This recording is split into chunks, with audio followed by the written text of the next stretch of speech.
Isn't it a shame on our country and our leadership that the Senate President is saying everybody suffers attack? Yes, we know. But you are the Senate President. You've not moved a motion that the President must solve the problem of insecurity once and for all. Isn't it a shame that even when it happens, it takes time before they even react? Hello everyone and welcome. Welcome back to Oba's Trending Gist. Today, we are diving deep into a heated debate surrounding Nigeria's security crisis and how it's being perceived internationally. Senate President Godswill Akpabio has publicly cautioned against framing the nation's security challenges along religious lines, proposing to send a delegation to the United States to educate international parliamentarians. However, this move has drawn sharp criticism, with many, including Arise News anchor Rufai Oseni, questioning the efficacy and motives behind such a delegation, especially given Nigeria's reliance on foreign aid. We will explore these different perspectives and what this all means for Nigerians' image and internal stability. Sit back and take a watch.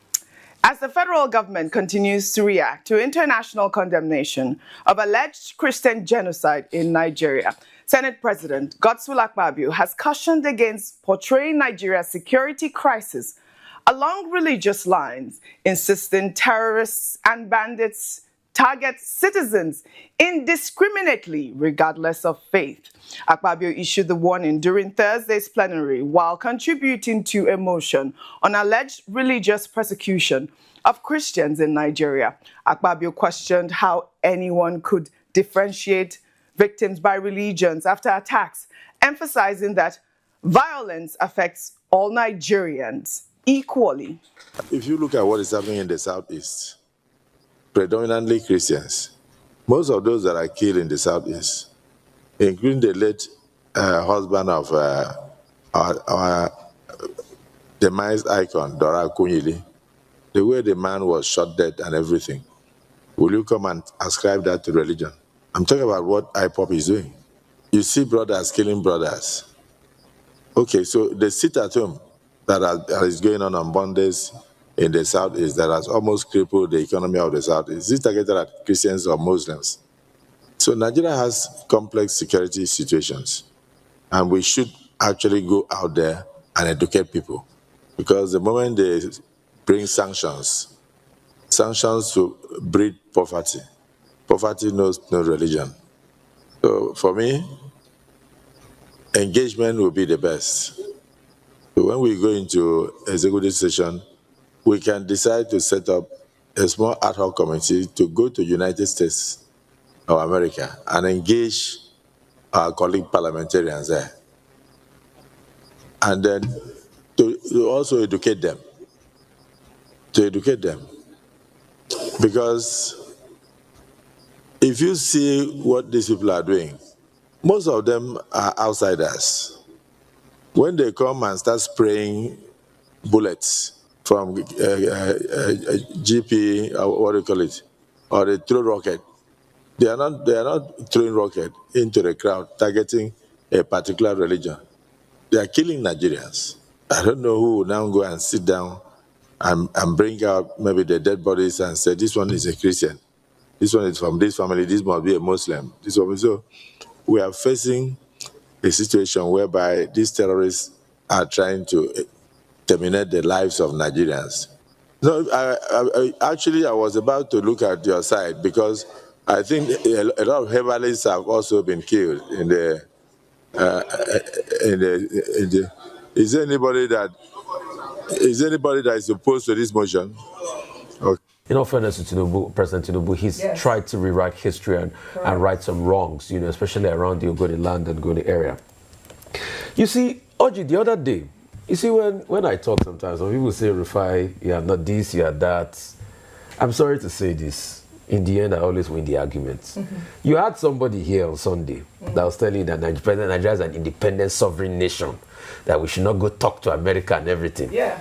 And I was making the point that America, that last year, 2024, you collected $784 million in aid, close to $1 billion in aid for. So you are saying that they can talk however they want. No, they rule the affairs of things because you collect their aid. Absolutely. Any man you collect money from, you are subject to that man. As long as you are collecting aid from the EU, forget it. most of the, what's it called, training for the electoral body, electoral NGOs, it's not the EU that is funding it. EU.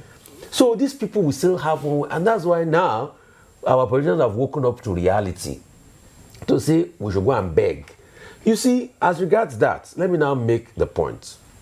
There's a movement of right-wing Christian nationalism going on in America, where they skew a lot of narratives around Christian nationalism and they look for pressure points to be able to push it. In fact, Open Door, the same agency that released the report that the likes of Bill Maher and Ted Cruz are now quoting, has been known to be in the vanguard of this.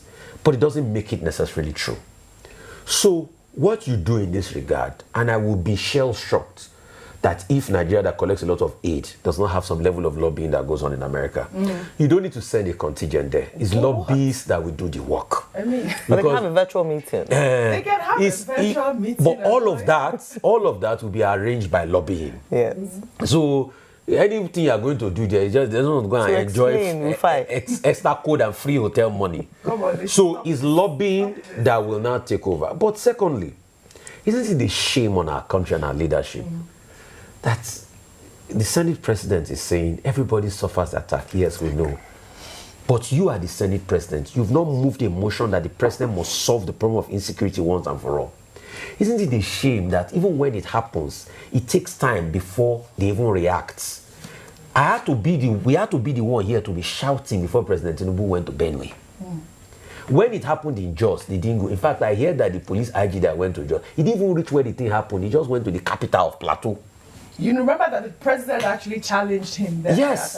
What is the problem? Look at, isn't it a shame that all this while, something has confounded us for all this while, and insecurity has continued to grow and grow and grow in our country. At the end of the day. And we call ourselves the giant of Africa. We churn out millions of barrels per day. We have Nobel laureates. We have so much intellectual people, but we can't solve our own insecurity problems. We still depend largely on aid by the Americans, and we say nobody can challenge our sovereignty. You are sovereignty for mouth as long as you are collecting aid money from those people. I think that was quite an insightful discussion, and it really highlights the complexities of Nigeria's current situation.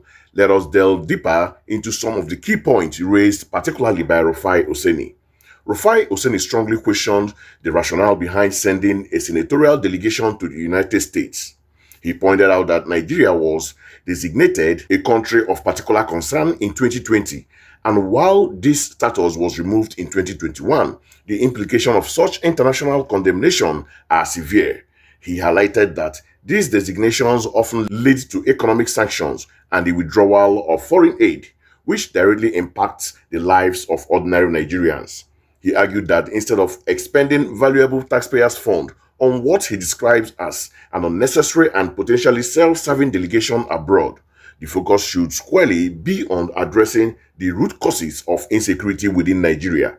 Akpabio himself mentioned instances of violence, including killings by IPOB in the southeast and tragic death of Professor Dora Akoyeli's husband and general act of terrorism across nation. Rufai asserted that these are real security problems that need concrete internal solutions, regardless of whether they are religiously motivated. He stressed the importance of domestic action to rectify these issues rather than seeking external validation or attempting to manage international perception through costly delegations. Now, for my critical take on this issue, Rufai Oseni's point resonates deeply with the frustration many Nigerians feel. The idea of a senatorial delegation traveling abroad to explain Nigeria's security narratives while the nation grapples with escalating violence and poverty appears out of touch with reality. As Rufai articulated, Nigeria has a severe internal security problem that demands immediate and effective action from its leadership, not an expensive public relations tour. The argument that violence affects all Nigerians equally, while true in its broadest sense, often masks the specific targeting and the disproportionate suffering experienced by certain communities. More importantly, Akpabio's proposal to send a delegation raises questions about accountability and responsibility. As Rufai challenged, if the Senate President acknowledges the gravity of insecurity, why haven't more robust legislative actions been taken to compel the President to decisively address these challenges?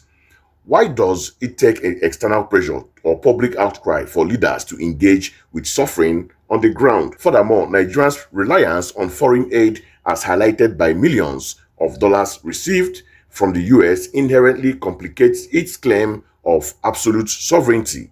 While aid is vital, it often comes with conditions and expectations, giving donor nations a legitimate voice in internal affairs, particularly regarding human rights and security. The solution isn't to silence these voices by sending delegations, but to build a nation strong enough economically and securely to stand on its own feet. It's high time Nigerian leadership prioritizes tangible solutions over performative diplomacy, fixing the nation's problem from within to truly earn international respect rather than simply demanding it.